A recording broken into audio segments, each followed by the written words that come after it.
Bonjour, je suis Cathy, créatrice et animatrice du podcast My Polyglot Life en français et coach NeuroLanguage.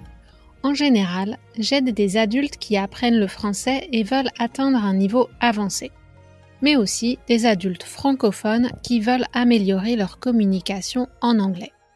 Mais cette année, j'ai décidé de faire une pause pour me confronter à un nouveau challenge, enseigner l'anglais au Japon dans le cadre du JET programme.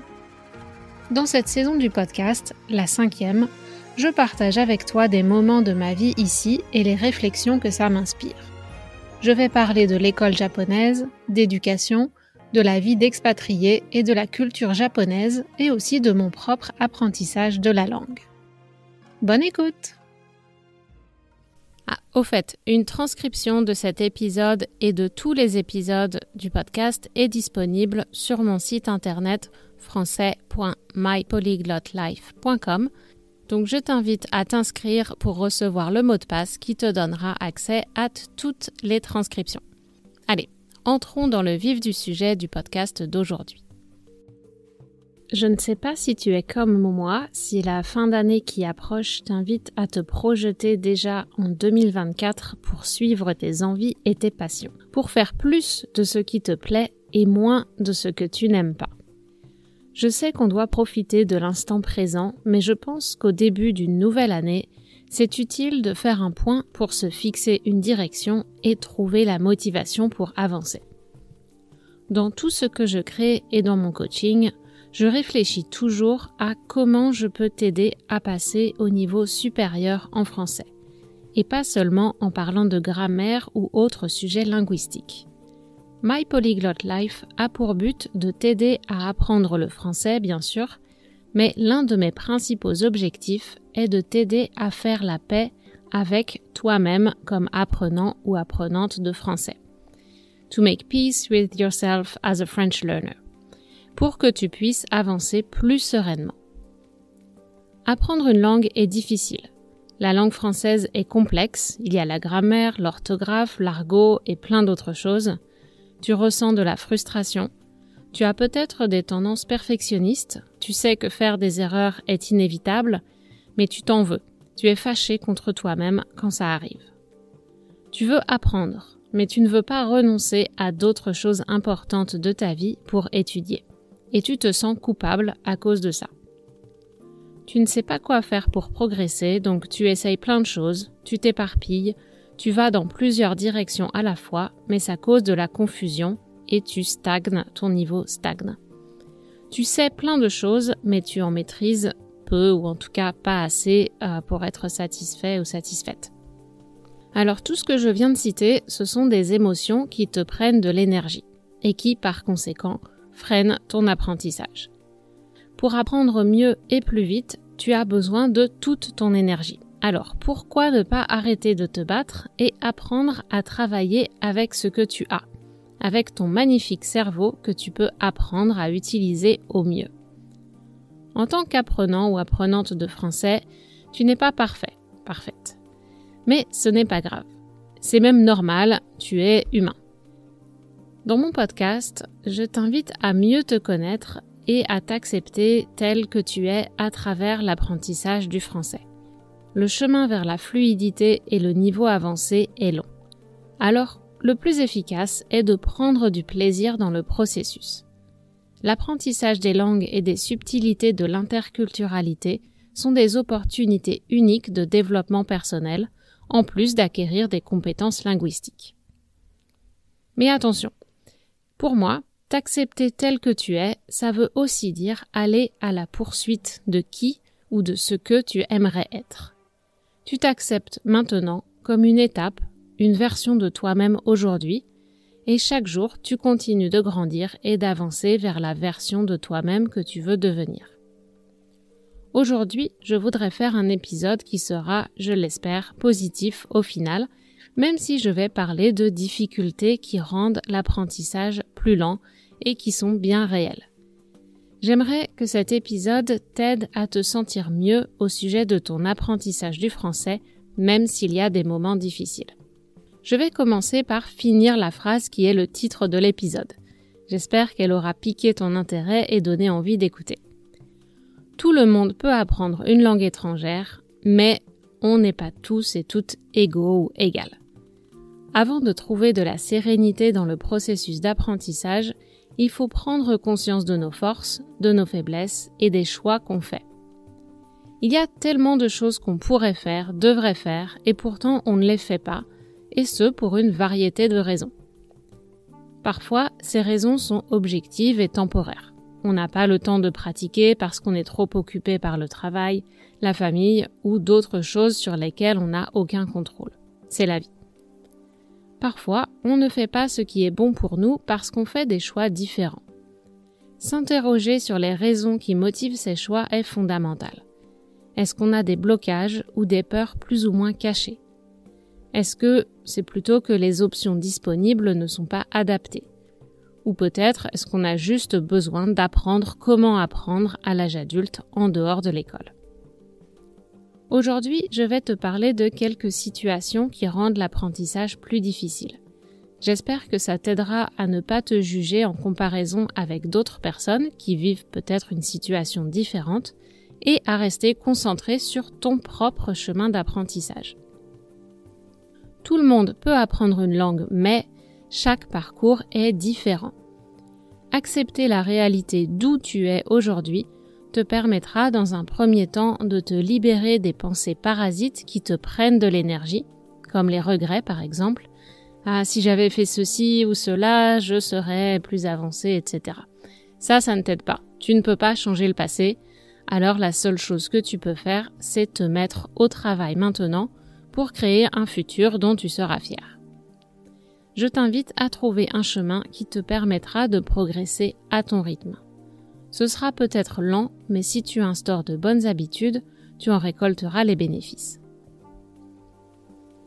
Premièrement, tu as peut-être un trouble de l'apprentissage comme un trouble de l'attention et ou un trouble 10 comme la dyslexie.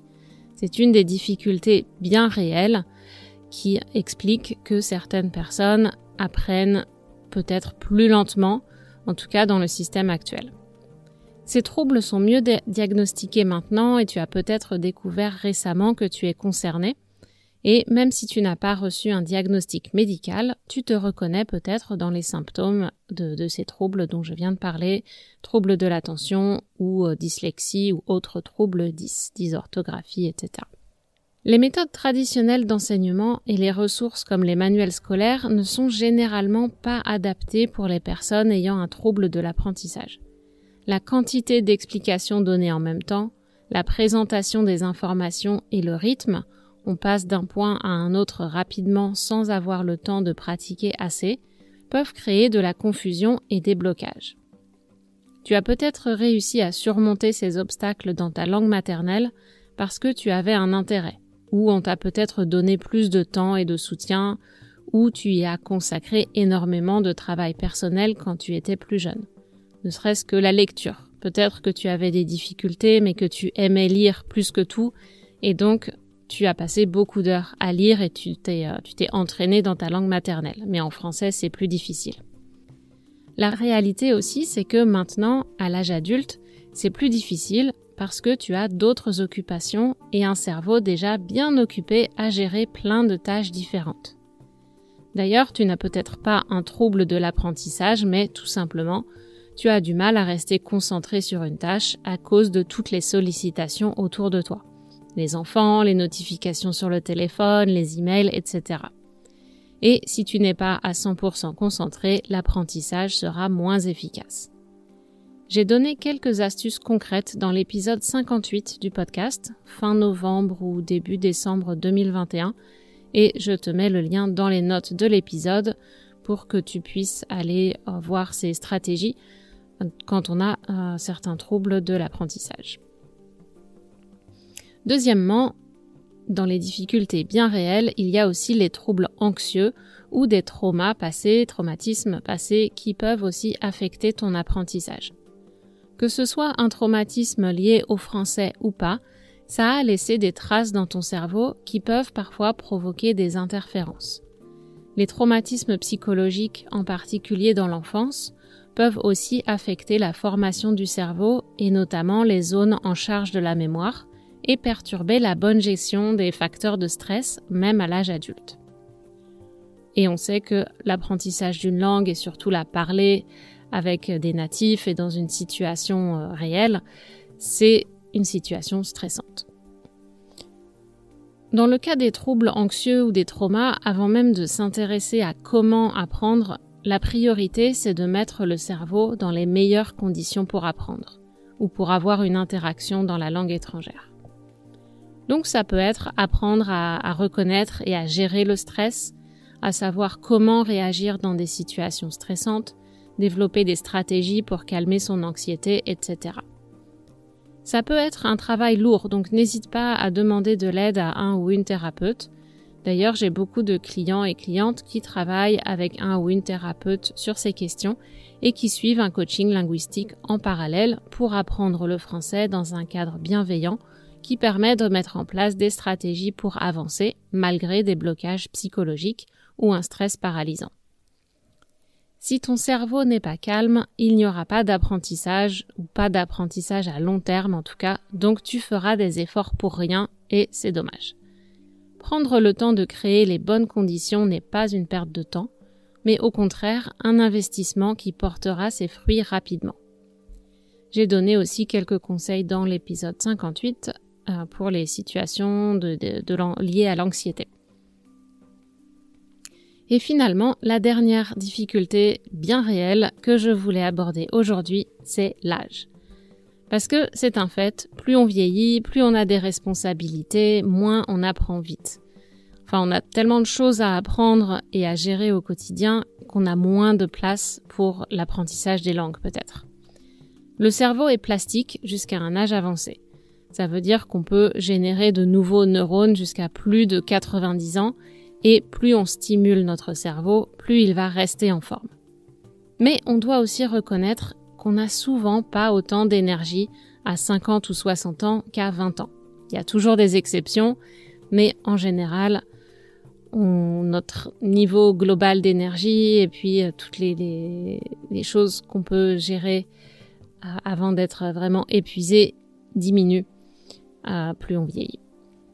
Quand on est plus jeune, encore aux études, notre job à plein temps, c'est d'étudier. Donc, à ce moment-là, on a des méthodes, on a du temps, on a des examens qui nous forcent à emmagasiner plein d'informations et à réfléchir. On a du feedback des profs, on a d'autres étudiants avec lesquels on peut discuter, réfléchir, s'entraider. On lit plein de livres. Donc, ça, c'est une période qui est favorable à l'apprentissage et aux études.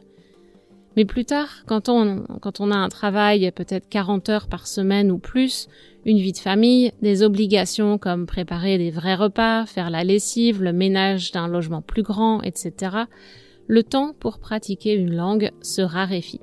Et donc, automatiquement, les progrès ralentissent. Et même les retraités de nos jours ont une vie sociale et des loisirs qui occupent une grande partie de leur temps et ils et elles doivent faire des choix pour trouver du temps pour pratiquer s'ils ou elles veulent apprendre une langue. Donc même les retraités n'ont pas autant de temps qu'on pourrait le penser.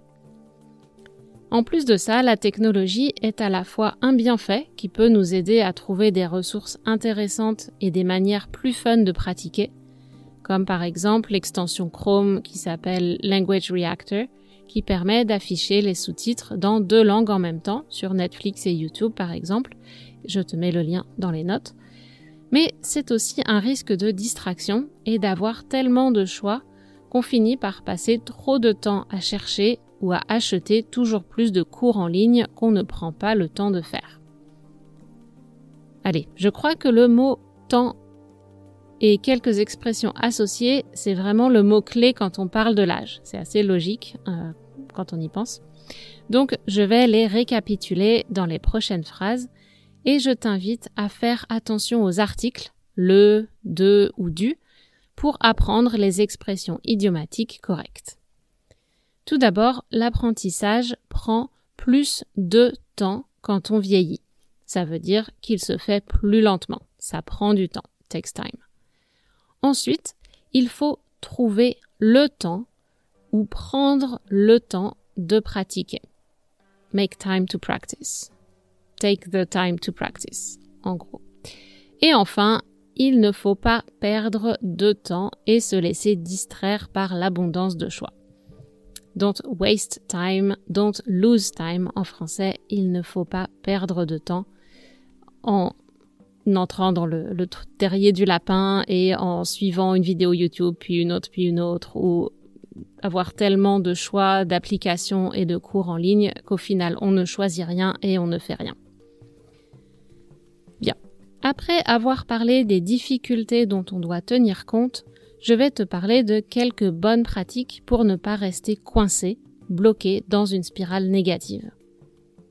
Tout d'abord, comme dans tout processus d'apprentissage en général, la question de la motivation est centrale. Si tu as une grande motivation, une force qui te tire vers le haut, vers l'avant, tu peux trouver les moyens de surmonter tous les obstacles. Il faut l'identifier clairement et régulièrement se rappeler pourquoi on fait tous ces efforts. Pourquoi c'est important qu'on prenne du temps pour apprendre cette langue. Le plus important ensuite est de trouver les bonnes ressources et les méthodes pour te permettre d'emmagasiner des succès et entretenir la motivation. Une fois que tu es sur le bon chemin, que tu avances vers ton but et que tu prends conscience que c'est réalisable, même si c'est à long terme, j'ai confiance en toi, je sais que rien ne pourra t'arrêter. Ici, je vais te parler un petit peu de moi et de moi en tant qu'apprenante. Je fais régulièrement des conversations avec des tutrices ou des bénévoles du centre communautaire et ou des échanges linguistiques, et ça m'aide beaucoup pour entretenir la fluidité et m'entraîner à m'exprimer. Ça donne des occasions de pratiquer des conversations naturelles et j'apprends de nouveaux mots. Mais je vois aussi les limites de ces conversations. Je ressors souvent avec un peu de frustration parce que mon interlocuteur ou interlocutrice part parfois dans des directions qui ne m'intéressent pas. Et il n'y a pas toujours assez d'encouragement à me challenger à utiliser une grammaire plus avancée parce qu'ils et elles ne savent pas forcément ce que j'ai travaillé par moi-même. Donc ils restent sur des bases où parfois, dans le cas de certains tuteurs ou tutrices, ils parlent plus rapidement. Et je comprends pas tout, mais il y a trop de choses que je comprends pas, donc c'est assez difficile de les interrompre pour leur dire de préciser. Donc c'est utile pour être exposé à une langue plus naturelle, mais ça n'aide pas forcément à progresser dans la compréhension et dans le vocabulaire. L'idéal, ce serait que je leur communique non seulement un sujet de conversation, mais aussi 1 ou 2 points de grammaire que je veux utiliser et travailler pendant la séance. Si j'ai pris le temps d'écrire un texte à l'avance, c'est plus utile parce que j'ai eu le temps de préparer et de réviser les points difficiles. Mais j'avoue que si je sais qu'on ne fera que de la conversation, je suis un peu paresseuse. Il y a tellement de points que je veux pratiquer que j'ai pas pris le temps de sélectionner mes priorités et de faire un plan. Comme dit l'expression, les cordonniers sont toujours les plus mal chaussés. En effet, dans l'industrie des services, on prend tellement soin de nos clients qu'on fait souvent passer nos besoins en arrière-plan au lieu de nous traiter nous-mêmes comme un client. Sauf quand j'ai travaillé mes langues cibles avec des coachs NeuroLanguage parce que j'avais quelqu'un pour me guider et faire ce travail de sélection avec moi. J'ai vraiment besoin d'un partenaire de responsabilisation, accountability partner. C'est ça qui va m'aider à structurer. Si je suis toute seule, j'ai du mal à prendre le temps de faire ça. Bref, si je suis honnête, en fait, vraiment, la raison pour laquelle j'ai pas pris le temps de me faire un plan des priorités à travailler pendant mes conversations, c'est parce que je suis pas très motivée en ce moment. Je veux m'améliorer, mais je ne suis pas prête à faire tous les efforts requis.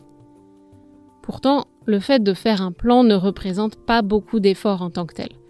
Il faut juste que je relise mes notes manuscrites pour sélectionner les points de grammaire, et ça produira un effet positif très rapide en orientant mon attention et ma concentration sur un point à la fois, que je pourrais aussi communiquer aux tuteurs et tutrices et donner une direction plus productive à nos échanges. Allez, devant toi, aujourd'hui, je m'engage dans ce podcast à faire mon plan d'études d'ici la fin des vacances scolaires d'hiver début janvier, avant d'accompagner les participants et participantes de la prochaine cohorte du programme Feuille de route Your French Roadmap dans la création de leur programme personnalisé. Donc, avant de m'occuper des autres, je vais m'occuper de moi pendant les 2 ou 3 prochaines semaines. Et si de ton côté, tu as envie de faire le point sur ta situation, de te connecter ou reconnecter à ta motivation profonde, de prendre conscience de tes forces et tes faiblesses, identifier les bonnes ressources et créer un plan d'apprentissage adapté à tes besoins pour continuer de progresser vers un niveau plus avancé, j'ai créé le programme Feuille de route Your French Roadmap pour toi. Il y a déjà 2 participantes inscrites pour le mois de janvier, donc si tu t'inscris avant le 10 janvier, tu pourras faire le programme en même temps que d'autres apprenantes de la première cohorte de 2024 et mettre ton français sur de bons rails pour l'année et même plus. Plus d'infos dans les notes de l'épisode, clique sur le lien Feuille de route Your French Roadmap. Et je te dis à très bientôt. Ciao, ciao! Voilà, si vous aimez ce podcast, n'oubliez pas de vous abonner et d'en parler autour de vous. Et je vous dis à très bientôt sur My Polyglot Life en français.